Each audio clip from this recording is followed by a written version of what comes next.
The Idries Shah Foundation podcast. Practical psychology for today. Featuring the works of Idries Shah, narrated by David Ault.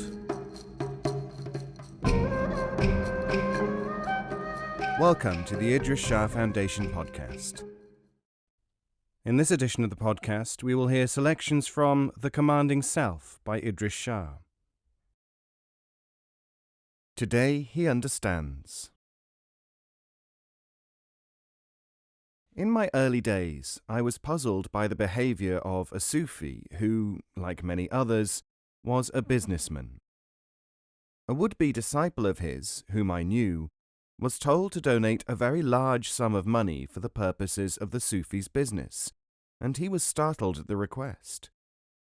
Accustomed to believing that men of the spirit sacrifice themselves unstintingly for their work, he was puzzled by the words, "This is to compensate the business for time given to you in teaching."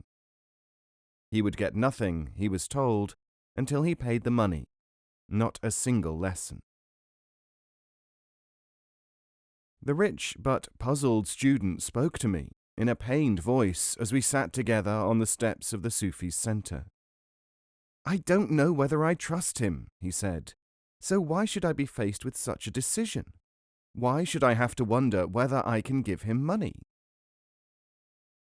I agreed. If the object was simply to make the disciple pay, why not nominate a charity, I thought, some organization unconnected with the Sufi? We agreed that a bad construction was more likely to be put by anyone on such an approach, even from such a man as we thought the master to be. "What is more," said my friend, "I wonder whether the teacher realizes that I now have his reputation in my hand. Saintly, a man of God, learned and all the rest, that he may appear. But how would it look to the world if I, unenlightened perhaps, but certainly a man of great probity, told all the world that this spiritual man would not teach without first being given money?" Quite true, I thought. One should never put one's reputation in another's hand. I got up and went away, shunning the Sufi and never returning to his abode. 5 years passed, and I was in another country, working very hard on a difficult assignment. Sometimes I did not leave my small room above the souk in Damascus for days on end. Sometimes, and this was one of those days, I felt I simply had to get out, to see other people, to have a change of scene. Thus it was that I got up from my little desk and went downstairs into the crowded market to walk among the people milling past the shops. No sooner had I reached the street than I saw, standing in a doorway, my friend the rich man, dressed as a wandering dervish, with a conical cap, a patched cloak, and a string of rosary beads. I took his hand and led him to a cafe table where we could talk. I immediately asked him what he had decided in the end about giving the money to the Sufi. He sighed, and then said certain things which are among the most important I have heard in my life. "In the end," he began, "I gave him the money because I decided that it might be a test of some kind. After a week he called me and handed back the package of notes and drove me from his presence. As he was sending me away, he said, 'You try to test me, and all the while you flatter yourself that I am testing you.' I returned again and again to his assemblies. I ate at his table and listened to his lectures, but I did not really understand anything of value, I am sure of that." He stopped talking and shuddered. "And then?" I asked. "And then, not long afterwards, the master died. I thought, he has put himself beyond my reach." He fell silent again, and I had to remind him that I was still there. "Tell me, brother," I asked, "what the consequence of all this was." "The day after the master died," he went on, "I was sitting in contemplation when he appeared before me as in a vision. His hand was extended towards me, but I could not reach it. He frowned, and I felt fear and love both at once. Then he spoke to me. "My dear friend," he said, "money was your God, and not God himself. Greed produced doubt, and I could not teach you while you still had greed and doubt." "But you played on my doubt and made it worse," I cried. "I brought to your attention your disabling characteristics. I did not make them worse. I only made them manifest themselves to you. This gave you a chance to assess yourself as well as judging me." He paused, and then showed me how he had been reading my mind all along. "You reflected that you had my reputation in the hollow of your hand. But why did you exult at having something that everyone else also has? Do you not know that every ignoramus on earth can safely defame every single Sufi in the world? He will be believed by every other fearful, suspicious, greedy person. Do you not know that the dog sees an enemy in every shadow, even in the shadow of his own master who brings him his food?" I fell on my knees and implored him to help me. "You will not help yourself, and yet you ask to be helped," he said. "And I can return only when it is possible for me to help you again." With tears in his eyes, my wandering dervish friend jumped up from his chair and, although I followed him, was immediately lost in the Friday evening throng. That was 30 years ago, and I have not seen him since. Today, however, I had a message from him. It said, "First I was ignorant, then I learnt a lesson in my mind and feelings, and thought that this was a spiritual lesson. Today, at last, I understand. Spirituality is understanding, not imagining. Praise be to the Lord of all the worlds."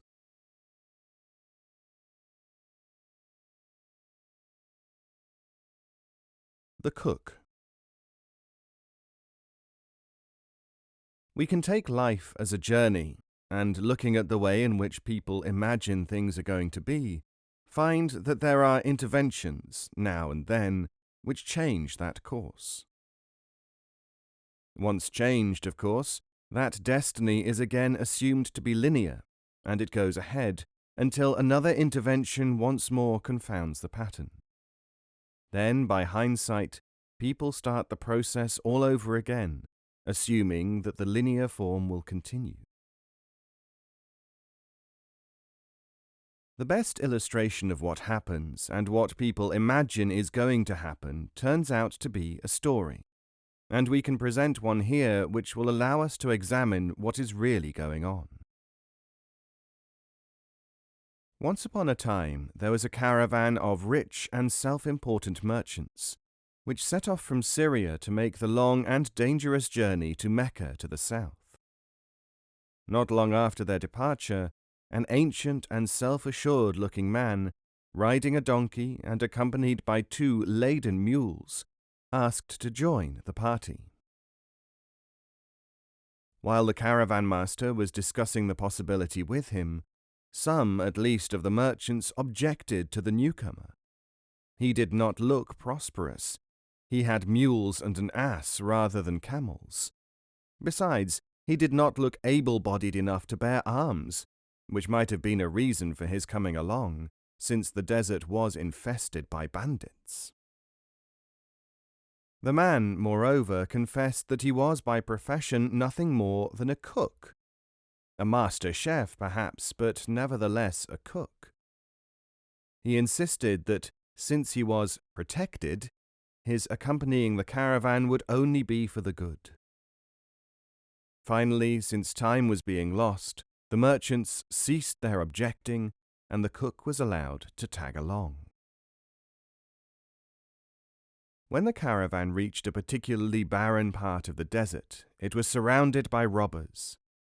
Well organized, they hobbled the camels and shut the merchants into a zariba, a corral of thorns, while the bandit chief sat down surrounded by his men to plan the sharing of the spoils.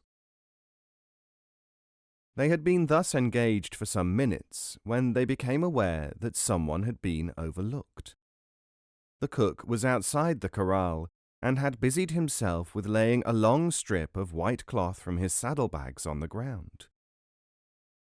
As the thieves watched, he took numerous delicious-looking pies from his baggage and laid them out on the cloth. "What are you doing?" roared the bandit chief. "Don't you realize that you are a prisoner?" "Prisoner or not, people have to eat, and I am a cook," replied the man, and he went on laying the meal. Now the bandits, attracted by the food, gathered around and cuffed the man out of their way. They sat down and wolfed all the pies. In half an hour, drugged by something in the food, they were lying fast asleep.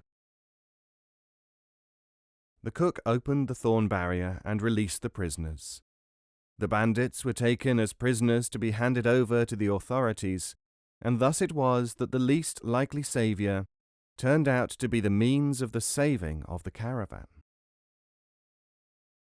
I told this story this evening because someone had shown me the draft of an article about us, which expressed surprise that such a band of people could really be involved in anything important. As it happened, though, among the people present were some who had sent me various questions. Among the questions were, is there anything beyond what we can see in our lives? Can the unseen content of something affect events? Does failure to see reality hold us back? At certain points it seems as if our destination is impossible to reach. Is it? The story, it seemed to me, covered every one of these questions, and many more besides. Major and minor actions. Question: if the great Sufis, such as the past and present masters, have such tremendous importance, such cosmic tasks to perform, how is it that they are so often seen to be doing such simple things as instructing minor disciples and giving out elementary teachings? Answer: failure to understand this is due to an incomplete knowledge of the function of real Sufis. Having capacity and functions means that these may be used as and when indicated, though not randomly. Hence, if you have at your disposal, shall we say, electric light, you may switch it on either to look at a trivial book, or else to see your way to write a Nobel Prize-winning thesis. But if you just switch it on because you have it, or only to light your prize thesis, you would appear, and be, absurd. Knowledge and function means that the Sufi knows what he can do what he knows he can, and does what he can. Imitators are those who disdain supposedly lower actions, or who specialize in doing simple things from humility. They may be useful, but not so useful as one who knows the consequence of what he does.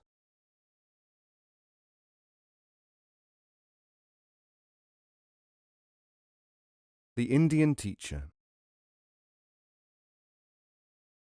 I was very surprised to hear you say one day here that the attitude towards the teacher in Hinduism, the teaching personality with which we are so familiar in the West as of seeming immemorial origin, is not, in fact, original to India or Hinduism as we know it. You said, according to notes which I made immediately afterwards, the Hindu teacher who is followed today in India, and who is the guiding figure which has attracted the mind of the Westerner for some time, is often attractive to him not so much because in him resides a true, successive transmission of knowledge, but because he is a secondary manifestation of Sufism. In short, the theatrical version which panders to cruder thirsts for guidance attracts in a special way because of this Sufic dervish content. The Hindu and his imitator in the West pay court to the living representative of an unbroken chain of transmission. This is not the same as the ancient Hindu teaching, in which there is no such concept of a continuous mission of transmission, but simply a theory of quasi-divinity in the individual. Trying to do some research on this question, which is what you told me to do, I found that there is indeed a confusion, and that the Sufi concept had indeed been taken into Hinduism in the Middle Ages, giving us today what is not a consistent Hindu teaching on preceptorship, but an amalgam. This factor is known only dimly to many Indians and Indologists, but some individuals have, in fact, pointed it out. The result of my research can best be summarized by a passage which I found in Influence of Islam on Indian Culture by Dr. Tara Chand, the Hindu authority on Indian culture. If I may present this here as the essence of my undertaking, I quote him, "But it may be urged that the reverence to a teacher is an ancient Indian idea. The student is asked to regard his guru as more than his father, to pay him perfect obedience during the period of studentship, and to hold him in reverence throughout life. The teacher is even compared to God. But this ancient homage that the disciple paid to the preceptor is not the same thing as devotion to a spiritual director who is human yet divine, who is a link in the hierarchical chain of preceptors. This Sufi conception of the deified teacher was incorporated in medieval Hinduism. The idea spread all over India."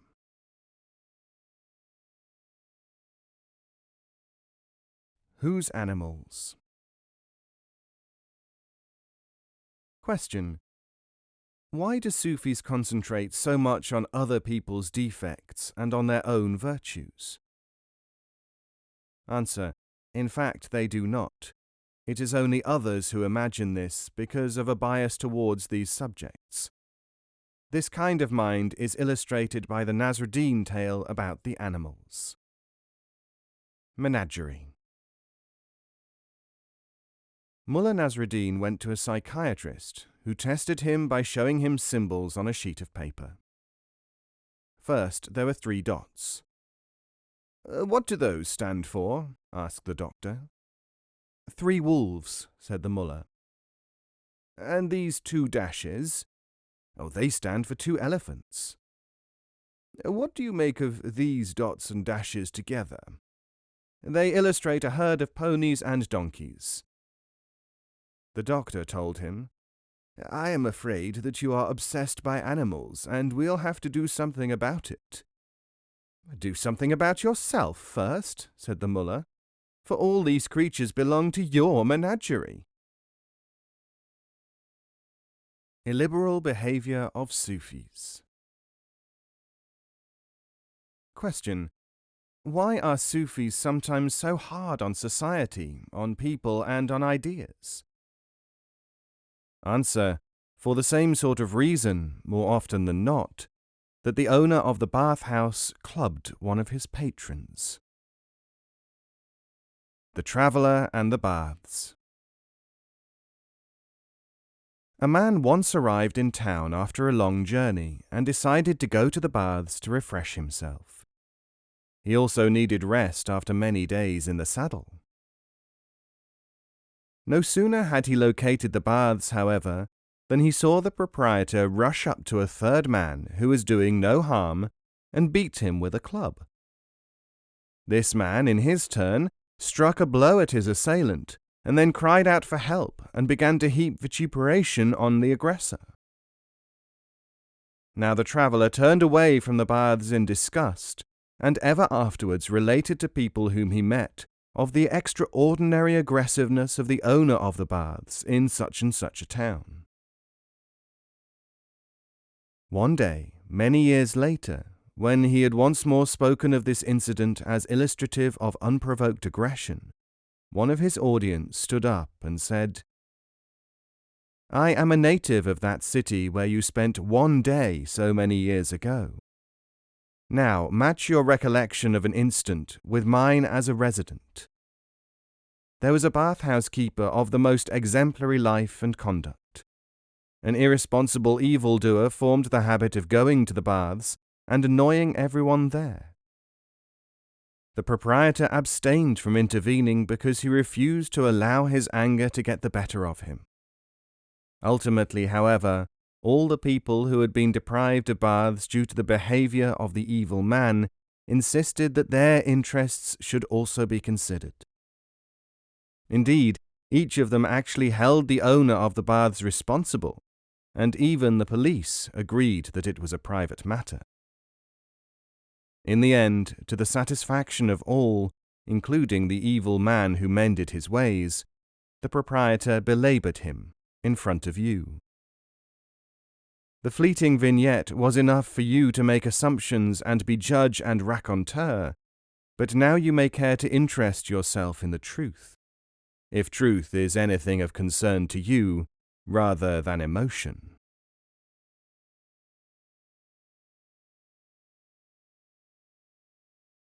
Being rude to people. Question.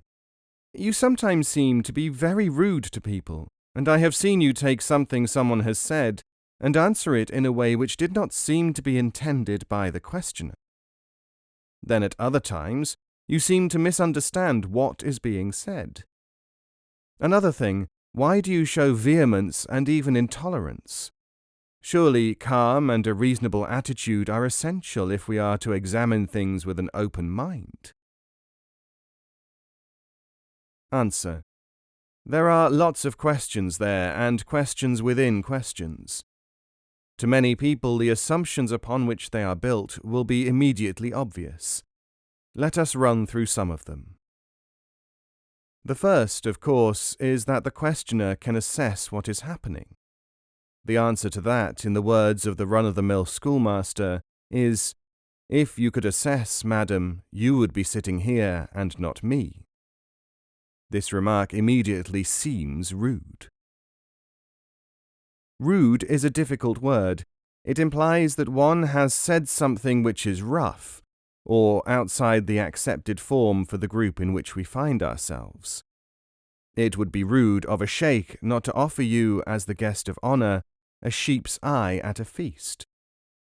But if you handed a sheep's eye to your guest at a genteel tea, it would be rude. You see the difference. Cruel to be kind is another factor not to be forgotten. You slap the face of an hysteric without thinking yourself rude, or apply rough artificial respiration to a drowning man. The genteel convention that these methods not used in polite society does not apply on a different sort of occasion. One reason why polite society is unproductive of our sort of activity is that it is based on gentility made into an art. Deliberately misunderstanding a person can be a polite rebuke. If a person asks me how many beans make 5, and I reply about bean soup, I am doing 2 things. First, I am politely ignoring the question. Secondly, I am supplying the information which is in some way associated with the question. If I happen to be teaching cookery, I will naturally talk about bean soup. The point about the answer not being in the sense intended by the questioner is important.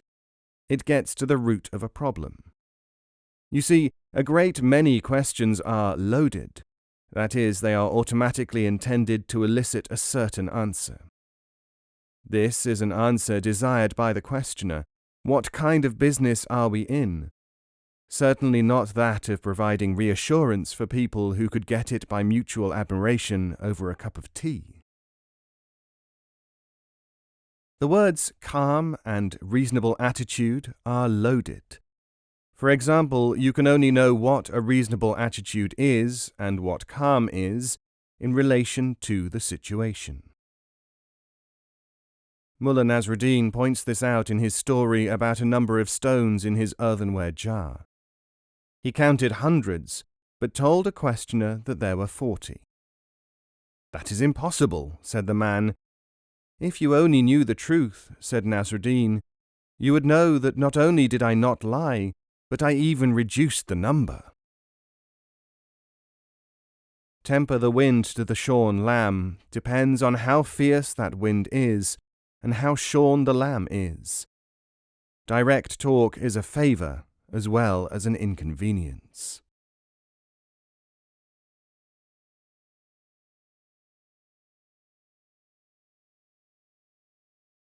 Opening another door. Question: why is it that Sufis, in the literature and apparently in the flesh as well, tolerate others who are often obtuse and who seem to make mistakes in understanding something of the most elementary kind? Answer: this is hard to answer fully unless we know which instances are being referred to. There are, however, two circumstances under which this frequently happens. 1. When the interchange is tolerated in order to provide illustrations for others, speaking to the wall so that the door may hear, and also so that the obtuse person may wake up, though not necessarily at the time. 2. When people are obtuse because they are unconsciously suppressing their perception of the facts or of truth. There are many people who act against their reliable and accurate promptings for some delinquent reason. This reason is generally because something in them fears the intrusion of truth, either because this unsettles them or because they are partly hypocrites. This tendency, by the way, has been illustrated in cases where people, trying to guess a card or dice, will make so many mistakes that it is statistically impossible for them to be wrong so many times. This has shown that there are people who are in fact guessing right, but that some inner censor prevents them from admitting it, and actually reverses the facts. The censor is that part of the commanding self, the artificial personality which seeks to protect the existing ways of thought of the person, who therefore is suffering from an inward conflict, half of which knows the truth and wants it, admitting it into his brain. The other half inhibits the acceptance of this fact, since it is dedicated to maintaining what it takes to be an equilibrium. If it were to admit the truth, so its reasoning goes, it would face the unknown. The personality it fears would change, or else the person would then be motivated by something else, truth, not by the small bundles of ideas and reactions with which it is familiar. While you keep certain doors open, such as the door of imagining that you can dominate your own learning with insufficient tools, you cannot open and go through the door of a greater understanding. This is why Sadi, for instance, says in his Bostan, the Orchard, "The door of illumination is open to those for whom other doors are closed." Fierce and mild. Someone has asked why I am so benevolent to some people and so hard with others. Put it into the framework of this parable. A man went into a merchant's shop and argued fiercely over prices, and the proprietor was very attentive to him. Then another came in, and the owner dealt very firmly with him, bargaining closely and not sparing his comments. When both had gone, the assistant asked his master, "Why did you behave differently towards each of those two men?" The merchant said, "The first one wasn't going to pay. He was not even going to buy, as I knew from experience. So I took no real interest in him professionally.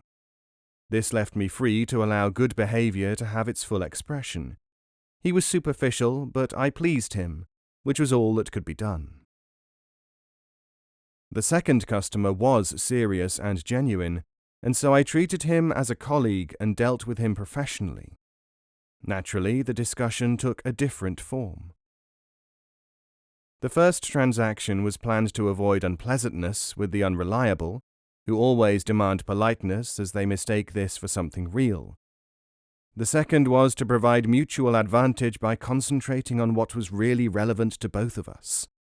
Naturally, we could not guarantee amusement as well.